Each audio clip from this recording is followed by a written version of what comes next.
Hello friends, स्वागत है आपका मेरे IQ एजुकेशन चैनल पर। आज का हमारा टॉपिक है कार्यपालिका। तो आज हम पढ़ेंगे कार्यपालिका के बारे में।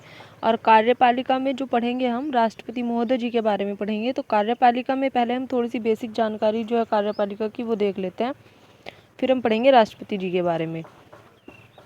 तो कार्यपालिका में क्या होता है कि 3 अंग होते हैं: कार्यपालिका, विधायिका और न्यायपालिका। तो अनुच्छेद 51 में मैंने आप लोगों को बताया था, आप लोगों ने अगर पिछले वीडियो देखी है मेरी, कि जो कार्यपालिका और न्यायपालिका होती हैं वो दोनों अलग अलग होते हैं। दोनों का मतलब उनका आपस में मेल नहीं हो सकता, वो दोनों अलग अलग हैं।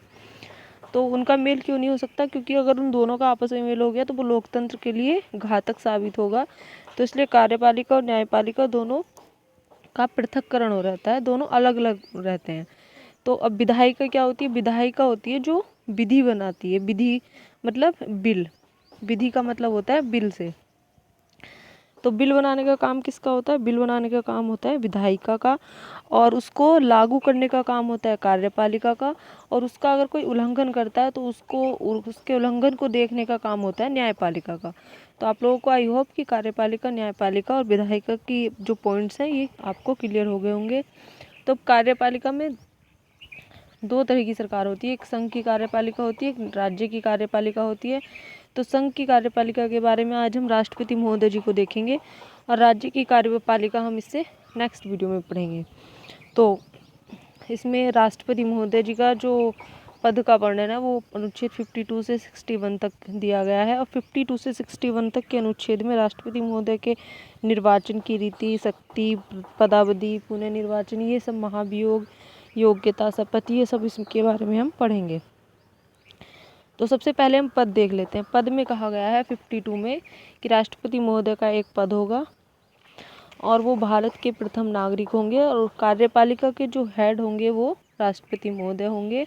और कार्यपालिका के जो हेड होंगे वो तो राष्ट्रपति महोदय होंगे, लेकिन कार्यपालिका के जो वास्तविक हेड होंगे प्रधानमंत्री।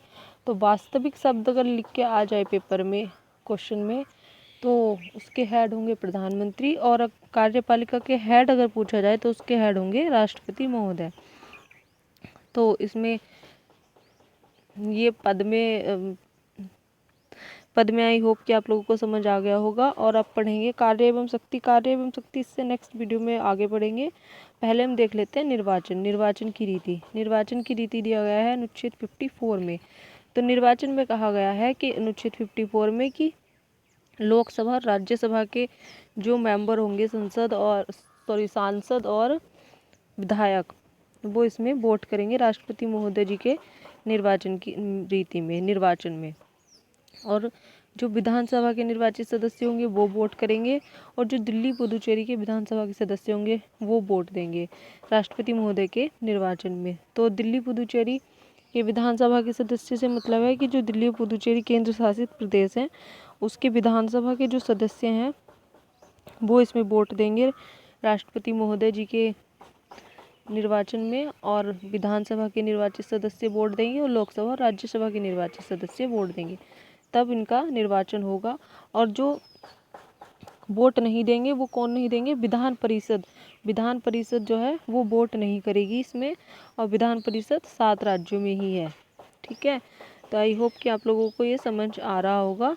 तो अगर समझ आ रहा है तो प्लीज़ वीडियो को सब्सक्राइब कीजिए और लाइक कीजिए। और अब हम आगे देख लेते हैं निर्वाचन की रीति। निर्वाचन की रीति दी गई है अनुच्छेद 55, अनुच्छेद 55 में। तो निर्वाचन की रीति में कहा गया है कि इसमें संघ और राज्य का अनुपात बराबर होगा। संघ और राज्य का अनुपात कैसे बराबर होगा? कि लोकसभा के सदस्यों और राज्यसभा के सदस्यों का जो अनुपात है वो संघ के और राज्य के दोनों के का अनुपात बराबर होगा। और इसमें एकल हस्तांतरणीय मत पद्धति के द्वारा जो है वोटिंग होती है, और एकल संकरणीय मत पद्धति होती है। और इसमें अप्रत्यक्ष रूप से चुनाव होता है। अप्रत्यक्ष रूप से कैसे होता है? कि गुप्त रूप से वोट दिए जाते हैं राष्ट्रपति जी के निर्वाचन के रीति में। अप्रत्यक्ष रूप से क्या वोट दिए जाते हैं? वो पहले से ही फिक्स रहता है कि किनको राष्ट्रपति बनाना है और किसको वोट करना है, सांसदों का और विधायकों का। और इसमें क्या है? इसमें है कि एक विधायक का जो वोट होगा वो होगा एक विधायक इक्वल टू उस राज्य की कुल जनसंख्या और राज्य के विधानसभा के कुल निर्वाचित सदस्य। ठीक है। और एक संसद का कुल विधायकों का मत मूल्य और निर्वाचित सांसदों की संख्या। तो लोकसभा और राज्यसभा की संख्या मिला के हो जाएंगे 776, विधानसभा के होंगे 4120। तो आई होप कि आप लोगों को ये समझ आ गया होगा निर्वाचन की रीति।